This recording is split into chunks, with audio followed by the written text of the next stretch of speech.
Si une veuve noire entrait dans un piège à mouches de Vénus, que se passerait-il? Est-ce que le piège se refermerait sur elle et la dévorerait entièrement, ou est-ce que la veuve noire réussirait à utiliser son venin pour s'en échapper? Je vais tester exactement ça, ainsi que plein d'autres types d'insectes, pour voir à quel point ces pièges sont puissants. Pour obtenir un piège à mouches de Vénus, il faut bien sûr en acheter en ligne, et il y avait deux options disponibles, un petit lot pas cher à 10 $ et un lot beaucoup plus cher à 100 $.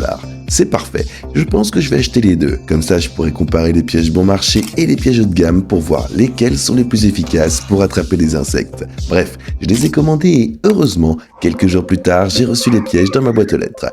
Après les avoir sortis de leur emballage, je les ai séparés en deux groupes, les bon marché et les chers. On peut voir que les pièges à mouches pas chers en ont donné pas mal, pour seulement 10 $.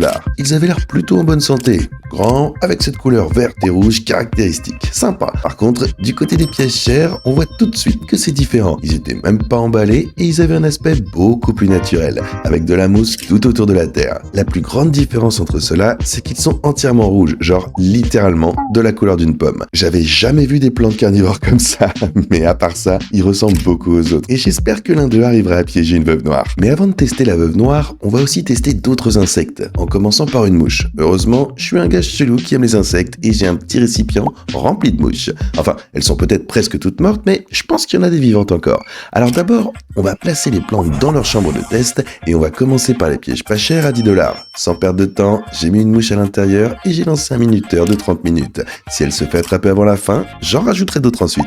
Mais directement après, comme tu peux le voir, la mouche a commencé à grimper sur la paroi en verre pour essayer de s'échapper. Heureusement, j'ai scellé l'enclos et une fois que la mouche s'en est rendue compte, elle a décidé de redescendre au sol. Ça devient vraiment intéressant parce que la mouche a atterri sur l'un des pots où il y avait toutes les plantes carnivores. Ce qui rend les pièges à mouches de Vénus aussi efficaces, c'est en fait leur nectar. Tout comme les fleurs normales, ces pièges produisent aussi du nectar sucré autour de cette petite bordure verte qu'on voit sur la plante. Le but du piège, c'est d'attirer les insectes affamés par le nectar. Et pendant qu'ils mangent, la plante se referme dessus. Mais j'imagine que comme ces plantes sont vraiment pas chères, elle avait pas beaucoup de nectar. Parce qu'après être restée là genre une minute, la mouche a juste pris son envol sans poser une patte dans le piège. Elle a quasiment vidé tout le minuteur de 30 minutes juste en restant posée sur la vitre. Mais finalement, elle a décidé de retourner explorer près des pièges à mouches bon marché. Et cette fois, elle s'est un peu trop approchée parce qu'elle a posé ses pattes sur l'un des pièges. Et là, clairement, il aurait pu se refermer sur elle à tout moment. Le piège a mis du temps à réagir et la mouche a eu tort de s'envoler. Tu vois, les pièges à mouches de Vénus sont un système assez particulier pour détecter leur proie et fermer leur mâchoire. Mais j'en parlerai plus en détail quand un insecte se fera vraiment piéger. Pour l'instant, la mouche a juste continué à marcher un petit peu sur la terre jusqu'à la fin du chrono. Échec total pour les pièges pas chers. De l'autre côté, on a le modèle haut de gamme, 10 fois plus cher. Et là, j'espère bien avoir un meilleur résultat. Alors, j'ai mis une nouvelle mouche et j'ai lancé le chrono pour voir combien de temps ça allait lui prendre pour se faire attraper. Cette mouche-là, elle est un peu plus folle que la première. Pendant les 3 premières minutes, elle a littéralement volé partout dans l'enclos comme si elle était devenue folle, se cognant contre toutes les vitres en voulant s'échapper. Mais une fois qu'elle s'est un petit peu fatiguée, c'était l'heure des pièges pour attraper la proie. On voit que la mouche est bien plus attirée par ces pièges, car ceux qui sont chers ont un nectar beaucoup plus fort et odorant. Et ça s'est vu juste après. La mouche est rentrée dans l'un des pièges, mais elle est sortie rapidement, juste au moment où le piège se refermait. Ouais, tu peux voir dans ce ralenti que le piège a presque attrapé la mouche, mais il a raté. Si on compare les pièges, les plus coûteux se referment beaucoup plus vite. Et seulement une minute plus tard, la mouche était toujours posée près des pièges. Mais cette fois, le nectar l'a prise par surprise, car elle a marché sur un piège et mis sa tête directement sur le bord de la plante, là où se trouvait le nectar. La vidéo est en pause là, mais tu peux sûrement deviner ce qui va se passer. Le piège s'est refermé parfaitement sur la mouche. Tu vois chaque piège à mouche de Vénus, à l'intérieur de ses mâchoires, on voit ces tout petits poils sensibles appelés poils déclencheurs. Et quand un insecte ou autre touche plus de 2 de ces poils, le piège se referme. Et ces pièges chers sont capables de se refermer tellement vite qu'ils attrapent la plupart des proies qui s'y aventurent. Tu peux voir le léger mouvement à l'intérieur pendant les 20 minutes qui suivent, mais dans les jours qui viennent, le piège va libérer une sorte d'acide sur la mouche pour la digérer et ainsi devenir encore plus fort. Ça lui a pris seulement 5 minutes pour attraper la mouche, et le pas cher n'en a pas attrapé une seule. La version chère remporte clairement la victoire, et je lui donnerai un 3 sur 10 pour le spectacle. Franchement, c'était pas super divertissant à regarder. Et je dis ça parce que les 2 prochains insectes qui vont être bien plus intéressants, surtout là. Non, je sais pas du tout ce qui va se passer avec elles. Bref, deuxième test, les criquets. Heureusement, les criquets ne savent ni voler ni grimper sur le verre, donc ils devraient être beaucoup plus faciles à attraper. Après avoir lâché un criquet dans l'enclos pas cher, j'ai lancé un chrono de 30 minutes. Voyons voir ce que ça donne. Au début, le criquet a surtout passé son temps à marcher dans la terre le long de la vitre. Évidemment, pour essayer de s'échapper. Parce que, on va être honnête, tout criquet qui me voit sur cette chaîne sait qu'il est sur le point de se faire bouffer. Il voulait vraiment pas rester là-dedans, mais après 5 minutes, il s'est approché pour la première fois des pièges. Et je devrais préciser que les criquets sont bien plus attirés par le nectar, car c'est une partie importante de leur alimentation. Ça s'est confirmé rapidement parce que le criquet a commencé à grimper sur l'extérieur des mâchoires de ce piège. Et juste après, je me suis rendu compte qu'il était carrément entré dans un des pièges. On aurait dit qu'il buvait le nectar. Excuse-moi, piège à mouche de Vénus, mais t'as un criquet qui est en train de te boire chez toi là. Tu vas te refermer ou pas ? Le criquet est resté là pendant 30 secondes. Une fois qu'il a fini de boire, il a commencé à sortir. Et enfin, le piège s'est refermé. Bien joué mec. Même si t'as une minute de retard, je suppose que le criquet n'a simplement pas touché un poil déclencheur avant la fin. C'est pour ça que c'est arrivé. Bref. Sinon, rien de vraiment nouveau jusqu'à ce qu'il reste 15 minutes au chrono. Alors j'ai décidé d'ajouter 3 criquets pour rendre ça plus intéressant. Et pendant qu'ils couraient tous dans l'enclos, je les ai bien surveillés pour voir si l'un d'eux allait entrer dans le piège ou pas. Et quand il est resté 5 minutes, ça s'est passé. Tu vois, ce criquet a commencé à grimper sur la tige d'un piège, puis il est entré. Il s'est rendu compte que c'était une impasse et a essayé de faire demi-tour. Mais c'était trop tard parce que le piège s'est refermé sur lui, coincé à moitié dedans.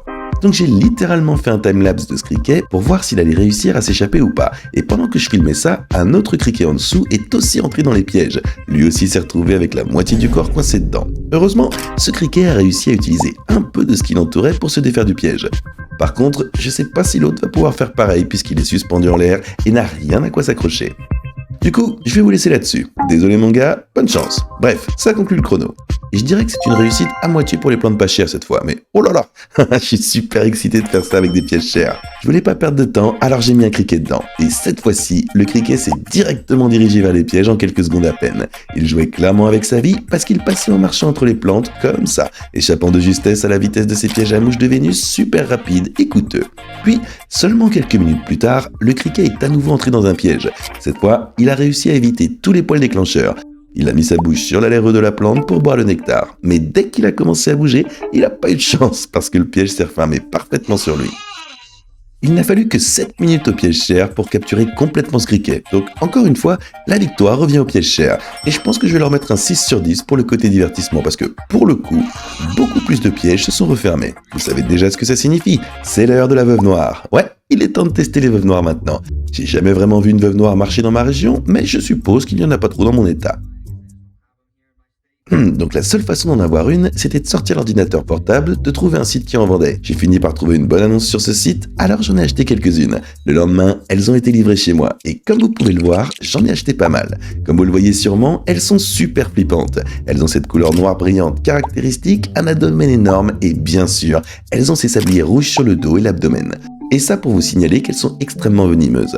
En fait, ce que je viens d'apprendre à leur sujet, c'est que leur venin est en fait 15 fois plus puissant que celui d'un crotale. Et c'est pour ça que quand j'ai ouvert la boîte pour les regarder de près, j'ai eu super peur quand elles ont commencé à courir droit vers moi.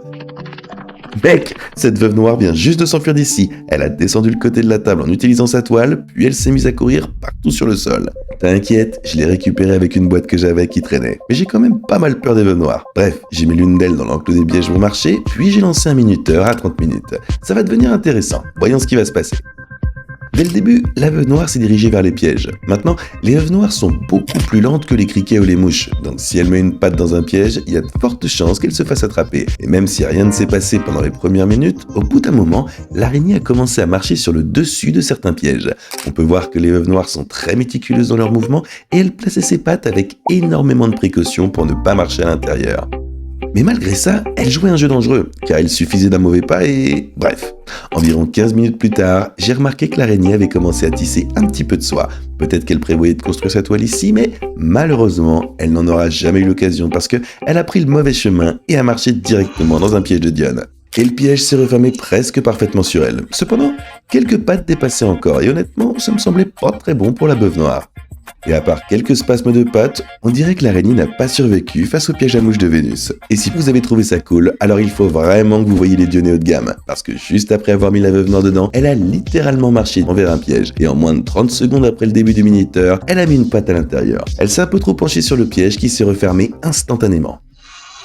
À mon avis, c'était encore plus impressionnant à regarder. Eh ouais, il y a des pièges qu'il faut jamais dépasser. J'imagine que ça répond à la question, et les pièges à mouche de Vénus battent les veuves noires. Les gars, merci d'avoir regardé, et vous pouvez voir une autre vidéo en cliquant juste là. Et comme vous pouvez le voir, mon chien me porte fièrement le tout nouveau merch Terra Green. Il adore ça, et il aime le porter. Vous pouvez retrouver ça ainsi que ce nouveau pack de stickers sur terragreenstore.com. Et il y a aussi plein d'autres trucs là-bas si vous voulez jeter un coup d'œil. Ça aide à soutenir la chaîne, alors je compte sur vous. Voilà, merci encore d'avoir regardé et à bientôt. Allez, mon chien, mon petit jet.